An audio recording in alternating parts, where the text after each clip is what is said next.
Jepang seakan belum selesai menghadapi krisisnya sendiri. Angka kelahiran yang terus menurun, semakin banyak orang memilih untuk tidak menikah, dan di berbagai sektor Jepang mulai kekurangan tenaga kerja muda. Namun sekarang, muncul masalah baru yang lebih mengkhawatirkan. Ratusan ribu anak di Jepang mulai enggan pergi ke sekolah dan hanya mengurung diri di rumah. Bukan hanya remaja, bahkan anak-anak SD pun mulai kehilangan motivasi untuk belajar dan datang ke kelas.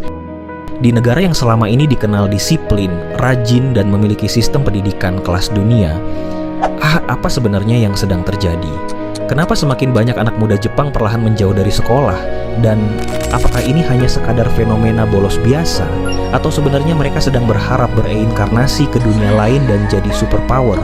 Atau ada sesuatu yang lebih besar sedang terjadi di baliknya? Beberapa poin yang akan kita bahas pada video kali ini. Di Jepang, jumlah siswa yang tidak masuk sekolah secara kronis kini mencapai rekor tertinggi. Menurut survei Kementerian Pendidikan Jepang yang dirilis pada 29 Oktober, ada lebih dari 353.000 siswa SD dan SMP yang absen selama 30 hari atau lebih dalam 1 tahun ajaran. Dan yang lebih mengejutkan, angka ini terus naik selama 12 tahun berturut-turut. Dari para siswa yang sering bolos, sekitar 30% mengaku kehilangan motivasi untuk pergi ke sekolah. Lalu sekitar 25% mengatakan ritme tubuh mereka tidak cocok dengan jadwal sekolah.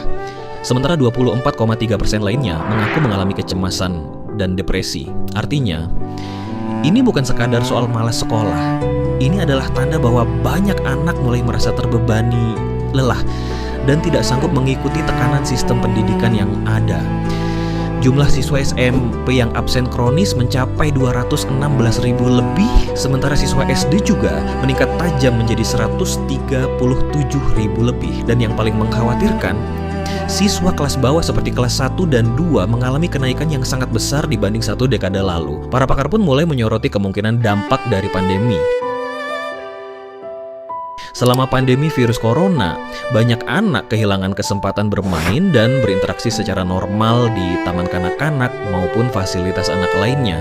Menurut para ahli, hal ini bisa memengaruhi perkembangan sosial mereka dan membuat sebagian anak makin sulit beradaptasi dengan lingkungan sekolah. Selain itu, ada juga tekanan besar yang dirasakan anak sejak usia dini. Di Jepang, banyak anak diharapkan berprestasi tinggi, mengikuti sekolah tambahan, les, dan berbagai aktivitas lain. Akibatnya, sebagian dari mereka justru kelelahan sebelum sempat menikmati masa kecilnya.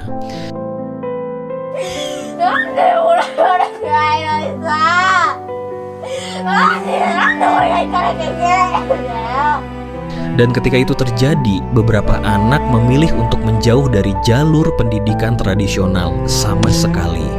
Pemerintah Jepang sebenarnya sudah mencoba mencari solusi.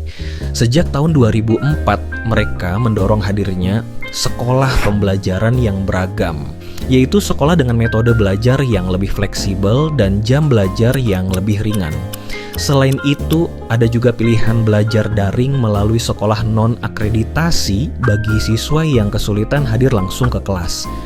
Namun, nyatanya masih sedikit siswa yang memilih jalur alternatif ini.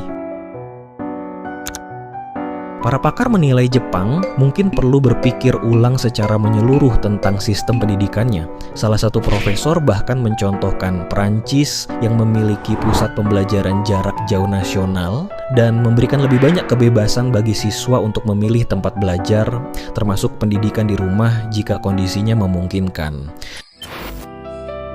難しいって言った？宿題？今日の宿題出せないってことでしょ？別に自分も宿題出せない時くらいあるんだから。出せないと怒られるの？帰ってからじゃダメ？帰ってから一緒にやるのはダメ？いい？それで。いい？じゃあ今日はこれ入れて学校行って。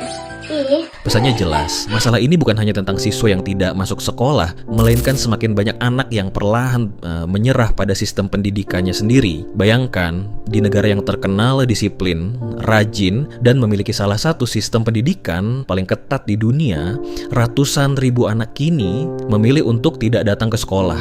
Bukan karena mereka bodoh, bukan karena mereka malas, tetapi karena mereka lelah dengan tekanan, lelah dengan tuntutan, dan lelah hidup dalam sistem yang terus meminta mereka bergerak tanpa benar-benar bertanya apakah mereka baik-baik saja. Yang paling mengkhawatirkan, fenomena ini kini mulai terjadi bahkan pada anak-anak SD kelas bawah. Anak-anak yang seharusnya masih menikmati masa kecilnya kini sudah mengalami kecemasan, kehilangan motivasi, bahkan depresi. Dan sebagian dari mereka akhirnya memilih keluar dari jalur pendidikan tradisional sepenuhnya.